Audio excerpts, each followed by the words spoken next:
Elle s'appelle Diana, elle a 21 ans, elle a été condamnée à 3 ans et demi de prison en Espagne pour trafic de drogue. Il s'appelle Gilles, il a 46 ans, il est en prison au Mexique depuis 6 mois pour kidnapping, il attend toujours son jugement. Il s'appelle Serge, il a 47 ans, il est détenu en Indonésie pour fabrication de produits stupéfiants. Il a été condamné à mort. Diana, Gilles et Serge font partie des 2500 Français détenus aujourd'hui à l'étranger et disséminés aux 4 coins du monde. La plupart sont emprisonnés en Espagne, où l'on en compte 750. En Afrique du Nord, ils sont 297. Autre grosse concentration, l'Amérique du Sud, où 125 Français purgent une peine, et aussi l'Asie, il y en a 79. Et leurs peines varient selon les pays. Parfois, elles peuvent être très lourdes, notamment en Indonésie, lorsqu'il s'agit de drogue. C'est ce qui est arrivé à Serge Atlaoui. Impliqué dans une sombre affaire de trafic d'ecstasy, il a été condamné à la peine capitale. En prison à Jakarta, depuis près de 5 ans, il est loin de chez lui, loin des siens, loin de Sabine, sa femme, qui chaque jour redoute le pire. La plus grosse peur que j'ai aujourd'hui, c'est ça. Mon mari a toujours l'épée Damoclès. La peine de mort, il n'existe aucun moratoire. Elle peut être exécutive. En clair, Serge peut être fusillé d'un jour à l'autre. La menace de cette exécution, c'est ce qui hante Sabine, mais aussi André, le frère de Serge. Alors en Indonésie, une exécution se déroule de la manière suivante. On appelle ça le peloton d'exécution, qui est composé de 12 tireurs. Dans les 12 tireurs, il y en a 11 qui sont à blanc et un qui est à balles réelles. Comme ça, aucun des tireurs ne peut savoir qui a tué le condamné. C'est de cette manière qu'on exécute les condamnés à mort en Indonésie. C'est le peloton d'exécution. Comment Serge Atlaoui en est-il arrivé là? Et pourquoi s'est-il retrouvé derrière les barreaux à l'autre bout du monde? Serge, c'est cet homme en polo rouge. Arrêté en novembre 2005, il est détenu depuis dans une prison de haute sécurité. Son crime, avoir travaillé comme soudeur dans une usine de produits acryliques. Il venait d'accepter cette mission à l'étranger suite à des problèmes d'argent. En fait, derrière cette entreprise se cachait un laboratoire d'ecstasy, surveillé de près par la police. Le lieu de production, c'était là-bas. Il y avait 4 policiers. Ils s'étaient fait passer pour des étudiants. Ils sont restés 5 mois en observation. Serge clame qu'il ignorait tout de cette activité clandestine.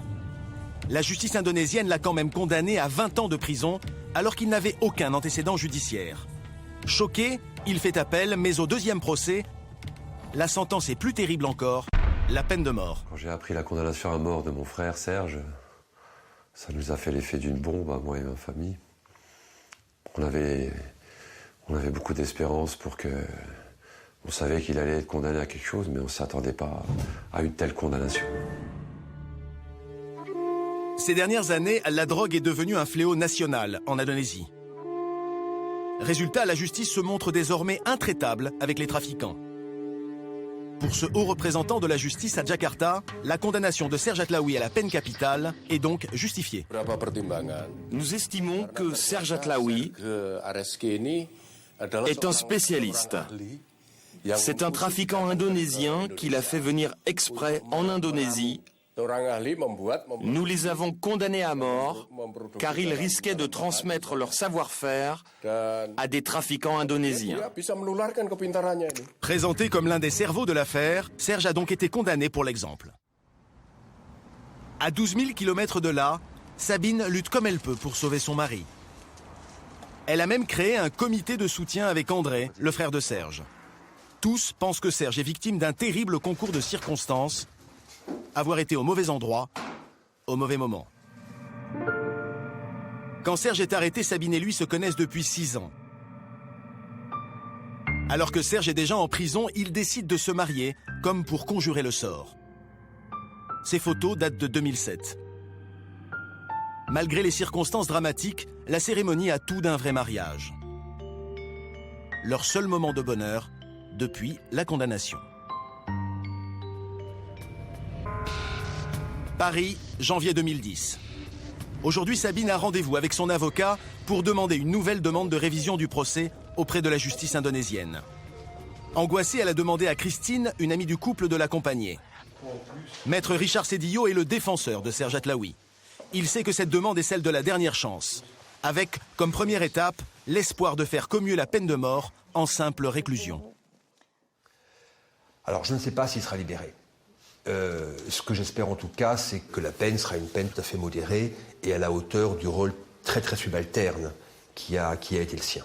Au niveau de sa présence sur les lieux, c'est 15 ans maximum. Absolument. Donc, voilà. Ensuite, maintenant, si le dossier est réellement étudié, bien entendu, ça ne devrait même pas faire les 15 ans. Mais bon, voilà, faut continuer. Sabine espère que la justice prendra en compte la situation de son mari, un homme endetté qui n'a rien d'un trafiquant et qui a accepté sans trop regarder un travail pour régler ses dettes. L'histoire de Serge Atlaoui, c'est aussi en effet l'histoire de la misère.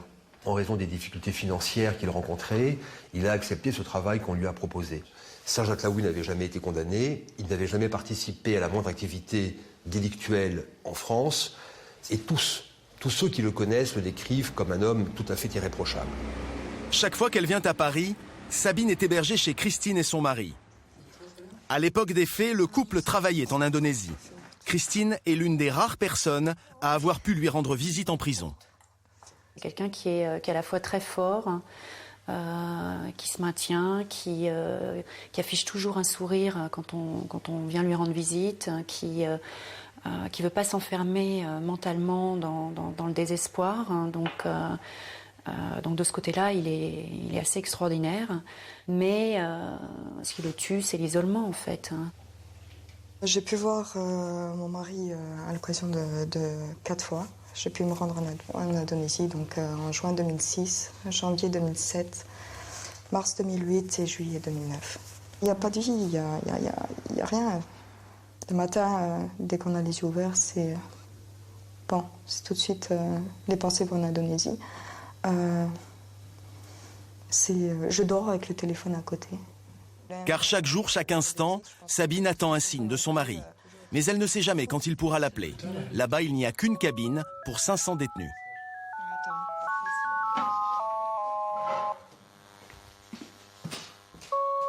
Allô, Coco? Ouais, je suis là. J'ai ouvert la porte, je suis en train de crever dans la cabine. Ah, ça va? Ouais, ça va. Et toi? Ouais, doucement, ouais. Et l'ambiance générale? En ce moment, ça va? Bon, je te dis, depuis que j'ai été ici, ou depuis que j'ai été choqué, honnêtement, c'est ce qu'il y a de mieux. Sinon, c'est dur, il est déjà arrivé? Justement, je voulais savoir si tu voulais que je redonne des précisions par rapport à la procédure et tout ce qu'il y a en cours. Qu'on va tenter de rouvrir le procès, c'est tout. De prouver que j'ai pas connu ce qui m'accuse, c'est tout. Vu les témoignages, j'ai jamais touché un seul produit chimique. J'ai jamais fait aucun test. J'étais rarement là, qu'il le précise bien. Ouais. Mais je ne veux pas être puni pour quelque chose que je n'ai pas commis, ça absolument pas. C'est ce que je veux leur prouver s'ils me donnent la réouverture du procès. Si je peux obtenir un procès public, c'est le plus important pour moi. Je préfère être en face des juges que de rester dans ma cellule et puis eux décident pour moi. Ah bah c'est clair. Ok ma puce, gros bisous, je t'aime tout fort. Moi aussi, je te fais d'énormes bisous et je t'aime très très très très très très fort. Ok, ciao monsieur. Ciao, bisous. Chaque coup de fil est un soulagement, mais c'est aussi une souffrance pour Sabine. On se soutient tous les deux. Dès qu'on sent l'intonation de la voix de l'autre qui défaille, on sait que bon, là, il faut que, ou lui ou moi, on relance quand même et qu'on surmonte les émotions qui peuvent intervenir à ce moment-là. Cela fait bientôt 5 ans que Serge Atlaoui est enfermé dans le couloir de la mort. Le consulat, l'ambassade de France à Jakarta et même l'Élysée suivent le dossier de près. Mais la décision ne relève que de la seule justice indonésienne. Sans révision de son procès, Serge Atlaoui sera donc exécuté. Nous nous rendons maintenant au Mexique. Peu de prisonniers français ici, seulement 7 à l'heure actuelle. Un cas empoisonne les relations entre la France et le Mexique, celui de Florence Cassé, une Française de 34 ans. Elle est accusée de kidnapping, soupçonnée d'avoir enlevé 3 personnes contre une demande de rançon. Elle crie son innocence. A priori, l'histoire aurait dû être réglée rapidement. Sur place, une journaliste française suit l'affaire depuis le début. L'ambassade avait dit à ses parents, prenez un billet d'avion, elle va être libérée. Tout le monde pensait qu'elle allait être libérée, en fait, parce que son dossier tient pas la route. Et quand elle a pris 96 ans, ça a été la douche froide. Car au Mexique, le kidnapping est un crime très sévèrement puni. Florence Cassé est emprisonnée ici, à Mexico, depuis déjà 4 ans. Condamnée à finir ses jours derrière ses murs, elle est devenue un enjeu politique pour le président mexicain. Elle va sortir je pense et je l'espère pour elle, en tout cas pas avant que Felipe Calderón quitte le pouvoir, c'est-à-dire qu'il reste encore 2 ans. Mais suite à ces 2 ans, je pense que le Mexique va tout faire pour trouver une solution sur une histoire qui est de plus en plus problématique dans ses relations avec la France et l'Europe en général. En attendant, il y a un autre Français dans les geôles mexicaines. Son histoire est beaucoup moins médiatisée. Lui aussi est accusé d'enlèvement. Il s'appelle Gilles Moreau, il a 46 ans. Et étonnamment, c'est à peu près la même histoire qui se répète. L'année dernière, alors qu'il roule en voiture avec une amie, tous deux sont enlevés par des inconnus. Aucune rançon n'est versée, mais curieusement, ils seront libérés quelques heures plus tard. Premier choc, son ami, cette femme sur la photo, accuse Gilles d'être lui-même le responsable de ce kidnapping. Gilles est arrêté, il dit qu'il est innocent. Mais comment le prouver ? La femme qui l'accuse a disparu. En 2002, Gilles s'installe au Mexique pour y créer une société de commerce de plastique. Il vit à Atlixco, une ville de 125 000 habitants.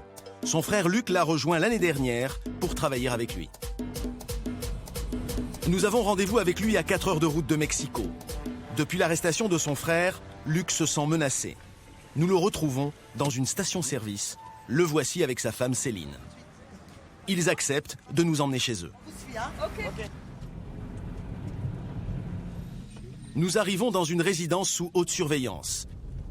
Ici, la plupart des gens fortunés vivent entourés de gardes du corps. Ils redoutent les kidnappings. Luc et Céline vont nous raconter ce qui s'est passé ce jeudi 12 novembre. Il a quitté le bureau où j'étais avec lui à 5 h de l'après-midi en me disant qu'il allait voir un client rapidement et qu'il revenait. Je l'ai plus revu. Je l'ai plus revu jusqu'au samedi 14. J'ai passé la nuit à le chercher en voiture avec des amis. On est allé voir tous les hôpitaux. Au début, on pense plutôt un accident, quelque chose comme ça. Hein. Oui, mais comme il n'y avait rien dans les hôpitaux, comme il n'y avait rien, on a téléphoné à tous les hôpitaux de la ville. On est allé le déclarer à la migration, tout à fait. Au ministère public. On a appelé notre consulat. Et 3 jours après avoir disparu, Gilles, le frère, téléphone enfin. Immédiatement, on lui dit tu vas bien ? Oui. On t'a fait du mal ? Et là, l'appel s'est coupé. En fait, Gilles a été arrêté par la police. C'est en prison que son frère le retrouve. La première chose qu'il m'a dit, c'est ils m'ont torturé. Ça a été la première chose. Et après, bon, pas donner plus d'explications comme ça, parce que on a pu le voir que 3-4 minutes. Et encore, je sais même pas si. Donc, pourquoi est-ce qu'il a été torturé, selon vous ? Pour signer des aveux. Il les a signés ? Oui, il les a signés. Et c'est les seules preuves qu'ils ont contre lui. S'il était jugé et qu'il est reconnu coupable, c'est le séquestre d'une femme, c'est donc la prison à vie. Pourquoi une telle violence à l'encontre d'un ressortissant français alors qu'il se dit lui-même victime d'un enlèvement ? S'agit-il d'une vengeance ou d'autre chose ? Pour l'instant, aucune réponse. Le lendemain, Luc et Céline nous emmènent sur les lieux de l'arrestation. Ils disent qu'il a été arrêté là et c'est pour ça qu'il a été mis en prison à Atlixco. La police affirme que c'est au bord de cette route que Gilles a été arrêté. Mais impossible de stationner ici avec les travaux. Le chef des ouvriers est formel. C'est possible pour une voiture de se garer ici pendant les travaux ? Non, c'est pas possible. Nous travaillons sur ce chantier depuis 8 mois. Alors pourquoi prétendre qu'il a été arrêté ici ? L'intérêt, je sais pas. Si ce n'est peut-être pour fabriquer quelques preuves, prendre du temps. Alors où est-ce qu'il a été arrêté ? À Puebla. À Puebla le jeudi après-midi et non pas ici le vendredi après-midi. Exactement. Et ça, comment vous le savez ? Il y a des témoins qui étaient chez le client qui l'ont vu se faire arrêter et qui viennent témoigner aussi. Autre problème, pendant les 3 jours de sa garde à vue, aucun de ses droits n'aurait été respecté. Pas d'assistance du consulat français, pas d'avocat, pas de médecin, pas de traducteur. Nous voulons rencontrer ces policiers qui l'ont arrêté. Donc là, on y arrive, on est à l'église. Ça sera sur la droite. Voilà. Tu vois la grande porte en fer? C'est par là qu'ils ont rentré la voiture de Gilles. Et la grande porte grillagée bleue, voilà, ils sont là. Étonnant, à part 2 caméras de surveillance, aucune indication sur la façade. Cette police travaillerait-elle dans le secret? Tout à coup, Luc est inquiet. Il préfère que nous ne fassions pas de demande d'interview. Alors, je regarde pas trop parce qu'ils me connaissent, moi. Donc là, je préfère regarder ailleurs. Il nous conseille plutôt de nous adresser à leur avocat. Mais pas à son cabinet, dans un café en ville. L'avocat craint des représailles en s'occupant du dossier de Gilles. Car c'est aux méthodes de la police qu'il s'attaque. Rien dans l'enquête ne prouve que M. Moreau a commis le crime dont il est accusé et pour lequel il est emprisonné. C'est vraiment une affaire très grave. La situation est d'autant plus tendue que l'avocat détient les preuves des violences qu'aurait subies Gilles. Des preuves établies par 2 médecins indépendants. Des coups sur la tête, quelques petits hématomes, des maux de tête. Ce sont des caractéristiques de la torture en utilisant de l'eau pour empêcher de respirer. C'est l'asphyxie par immersion. L'utilisation de ce type de torture montre que l'intention des policiers est de ne pas laisser de traces.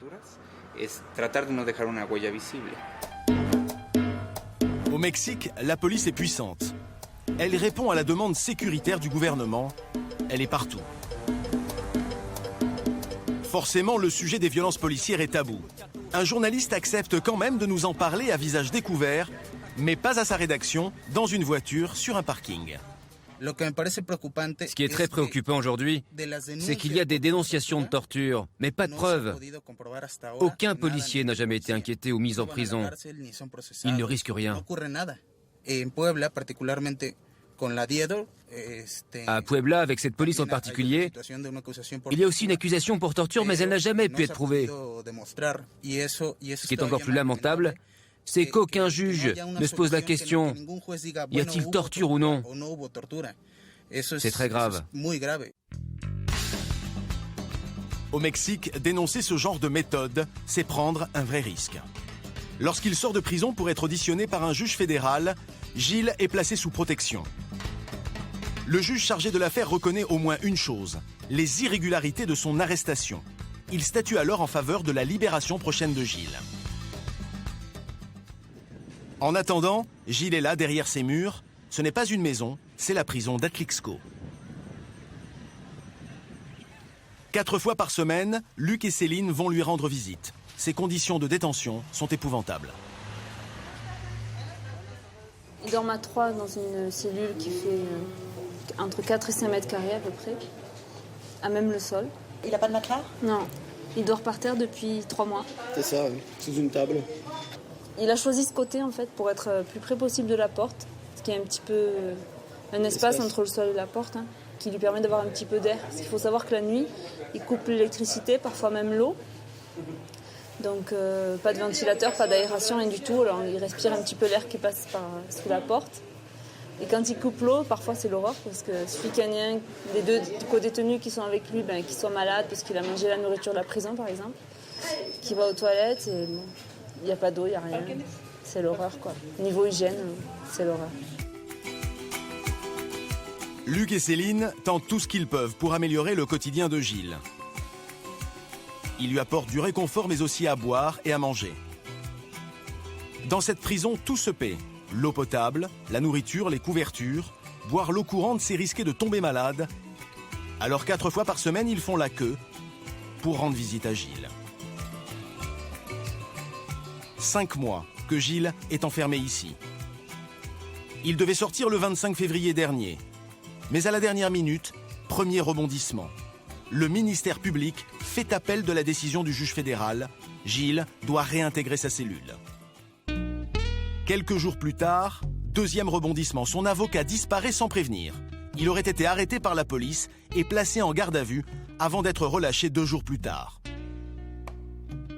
Luc et Céline, eux, sont toujours au Mexique. Ils ont relancé la machine judiciaire pour obtenir une nouvelle décision du juge fédéral. Mais personne ne sait aujourd'hui le temps que ça prendra. De retour en France, nous sommes allés dans les Cévennes voir les parents de Gilles et Luc. Comment vous avez appris ce qui est arrivé à votre fils? C'est Luc qui nous a téléphoné. Qu'est-ce qu'il vous a dit? Le 25 décembre, il nous a appelés en nous disant que Gilles était en prison. Et là, il nous a expliqué ce qui s'était passé et qu'on l'avait torturé. Donc, il nous a raconté, il nous a tout expliqué ce qu'il en était à ce moment-là, quoi, parce qu'on ne savait pas tout. Vous avez compris tout de suite ce qui se passait? Non. Non. On n'a pas compris vraiment ce qui se passait. On pensait que c'était pas vrai, on a mis du temps pour vraiment penser que c'était vrai, quoi, ce qui s'était arrivé. Nous, c'est ce qui a été un peu le plus dur au départ, c'est de se dire, mais c'est pas possible, il a fait quelque chose pour en arriver là. On ne pensait pas qu'il fallait qu'il ait fait quelque chose. Et puis, lorsque notre fils nous a relaté tout ce qui s'est passé, on s'est aperçu que c'était rien du tout, il n'avait rien fait. Ça nous a fait mal parce que de savoir son fils en prison, ça, c'est horrible. Et puis on ne peut rien faire, nous. Non, que voulez-vous qu'on fasse, nous? Ce qu'on aurait aimé, c'était prendre l'avion et aller voir nos fils. Mais la santé de mon mari ne le permettait pas. Donc, on espérait toujours d'avoir des nouvelles de Luc. Mais ce qu'on voulait, on aurait voulu, moi, je voulais parler à Monsieur le Président de la République française, lui dire, faites quelque chose pour notre fils. Mais on nous a dit, Luc nous a dit que Gilles avait écrit à Monsieur le Président, donc il ne fallait pas que je bouge, il fallait qu'on attende. J'ai fait 10 ans d'armée, j'ai été élevé à la dure, j'ai fait tous les conflits de mon époque. Et là, de savoir qu'il, sans savoir ni pourquoi ni comment on a arrêté quelqu'un sans cause, ça m'a rendu complètement... Ah, j'étais à zéro. Ça nous dépasse, on n'arrive pas à ça nous fait faire des cauchemars, on y pense jour et nuit, mais on ne pensait pas que Luc puisse réagir comme ça et se battre pour son frère. C'est pas croyable. Il s'est battu, mais c'est bien. Vous êtes fiers de lui? Ah oui, on est fiers de nos fils. Plus près de chez nous, nous nous rendons maintenant de l'autre côté des Pyrénées. Tous les 2 mois, ce père de famille prend la route pour aller voir sa fille, détenue dans une prison en Espagne. Un long voyage. Moi, je suis parti hier, et on a encore roulé aujourd'hui. En tout, ça fait 1500 km aller. 1500 km pour 2 heures de visite. François, c'est son prénom, est aujourd'hui accompagné de son autre fille et d'une cousine. Dernier arrêt avant de retrouver Diana, sa fille. Plus que 50 km à parcourir. François est impatient, il a du mal à cacher son émotion. Bon, elle a à retenir le coup, mais faut que nous aussi on tienne le coup derrière. Financièrement, tout, moralement, c'est pas tous les jours, c'est pas toujours facile. Les jours de Noël, les jours quand c'est la fête des pères, quand c'est le décès de sa maman, tout ça, bon, on y pense. C'est des moments plus durs même pour elle, certainement. À chaque visite, les familles peuvent apporter au maximum 15 kilos de colis. Des vêtements, du savon, des conserves et aussi des livres avec un marque-page en forme de clin d'œil. Là, je lui ai mis un billet de retour par TGV comme marque-page. Donc, j'espère que ça la fera rigoler, quoi. Perdu au milieu des champs, le centre pénitentiaire de la province de Léon, à 300 km au nord de Madrid. C'est ici qu'est emprisonnée Diana, une jeune Française de 21 ans, depuis 9 mois. Vous êtes dans quelle cellule, Diana? La 18. Diana tente de garder le sourire même si elle partage aujourd'hui une cellule de moins de 8 mètres carrés avec une autre détenue. Ça, c'est chez vous? Ouais. Moi, je dors ici et ma collègue dort ici. Voilà. Donc la douche, les toilettes, le lavabo. Je ne veux pas de caméra ici. Le directeur de la prison n'aime pas nous voir filmer dans la cellule. Il met fin à l'entretien.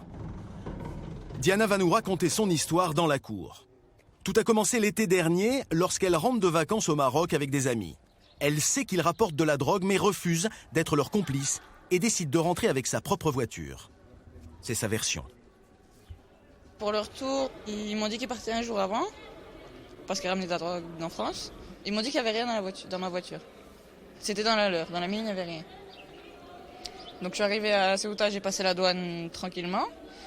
Ensuite j'ai acheté mon billet de bateau et au moment d'embarquer, donc il y a toujours la Guardia Civile qui regarde les papiers du véhicule, tout ça. Il y a le chien qui est arrivé et le chien a senti quelque chose. Et donc ils ont commencé à démonter la voiture. Donc au début ils ont sorti 19 kilos de hashish. Pour moi il n'y avait rien dans la voiture, donc ça m'a surpris, ça m'a fait peur.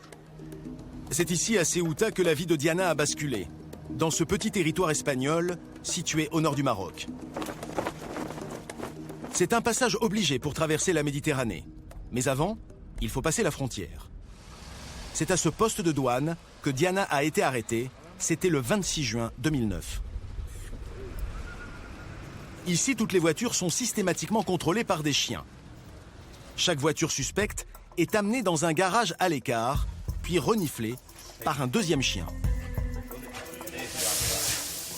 Apparemment, celui-ci a senti quelque chose de bizarre dans la roue arrière droite. Et surprise, elle ne rebondit pas normalement.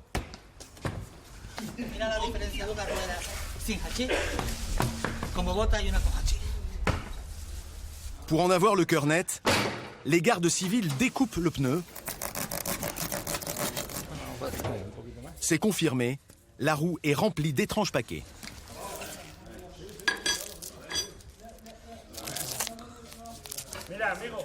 C'est du hashish. 10, 11, 12, 13, 14. Je ne me suis pas trompé, il y a 15 kilos. 15 kilos de hashish dans une seule roue. Et ce n'est sans doute pas fini. De la drogue, il y en a en fait dans chacune des roues. Et dans ce pneu, un bonus, des capsules de résine de hashish. Un caddie bien rempli qui aurait pu rapporter gros, environ 80 000 €. Les suspects font les étonnés. Ils ont l'air surpris, ils ne comprennent pas pourquoi. Ils revenaient de vacances, ils disent avoir crevé une fois, mais comme vous l'avez vu, il y a de la drogue dans les 4 roues. En Espagne comme en France, les peines infligées pour trafic de drogue sont sévères, de 3 à 15 ans de prison. En se faisant arrêter ici, Diana a d'abord été placée en détention provisoire, puis condamnée à 3 ans, 6 mois et 4 jours de prison ferme. Aujourd'hui, Diana a de la visite, très officielle.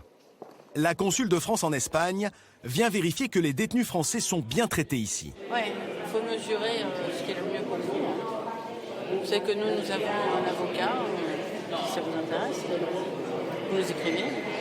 Parce que moi, le seul avocat que j'ai eu, c'est l'avocat commis d'office et ils ne servent pas à la même chose. Nous allons les voir en fonction de leurs demandes et puis nous essayons de les conseiller, nous leur proposons des avocats, s'ils ont besoin d'une petite aide, s'ils ont besoin de communiquer avec leur famille. Et en Espagne, Madame la Consul a beaucoup de travail. Nous voici à Madrid, au consulat de France. Merci. Ce dossier, c'est la liste des détenus français en Espagne. Et le moins que l'on puisse dire, c'est qu'il est bien rempli. Oh, il y en a environ 750. C'est un chiffre important, c'est comment? Ah oui, oui. C'est le chiffre le plus élevé de détenus français à l'étranger. Je pense qu'on l'explique par le fait que de nombreuses personnes viennent du Maroc ou d'ailleurs et transportent de la drogue. Et ils se font prendre. Comme Diana, les 2 tiers des prisonniers français en Espagne ont été jugés et condamnés pour trafic de drogue. Tous ou presque disent ne pas comprendre pourquoi. En prison, tout le monde dit qu'il est innocent. Les détenus, en général, trouvent que soit ils ne sont pas coupables, soit quelqu'un les a trompés, voilà. Mais le plus souvent, ils sont pris en flagrant délit. Dans la prison de León, il y a 11 détenus français, 8 hommes et 3 femmes, dont Laetitia, condamnée elle aussi pour trafic de drogue. Elle a fait le même parcours que moi. Pourquoi vous êtes en Ceuta prison? aussi. Pareil. Pareil qu'elle. On m'a foutu dans la merde pareil. Après, ça fait un an et 7 mois que je suis ici. Diana, elle, a été arrêtée la veille de son 21e anniversaire. C'était le 26 juin 2009. Jusque-là sans histoire, la jeune femme s'habitue tant bien que mal à sa condition de détenue. Elle a repris les cours et se rend régulièrement à la bibliothèque de la prison. Après 2 jours de trajet, son père, sa sœur et sa cousine arrivent enfin aux portes de la prison. Ils ont rendez-vous avec Diana à 17h45. Mais avant, il faut passer à la fouille. La rencontre se fait dans ce petit salon, c'est plus intime que derrière les vitres du parloir. Encore quelques minutes d'attente et Diana arrive enfin. C'est vachement plus chaud que ça.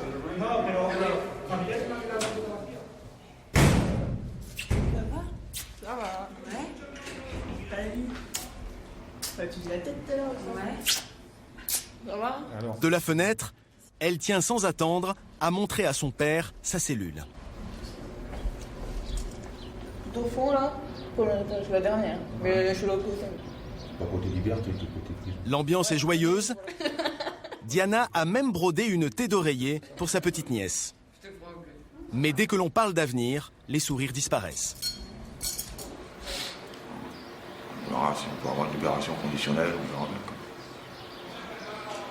Un transfert est possible?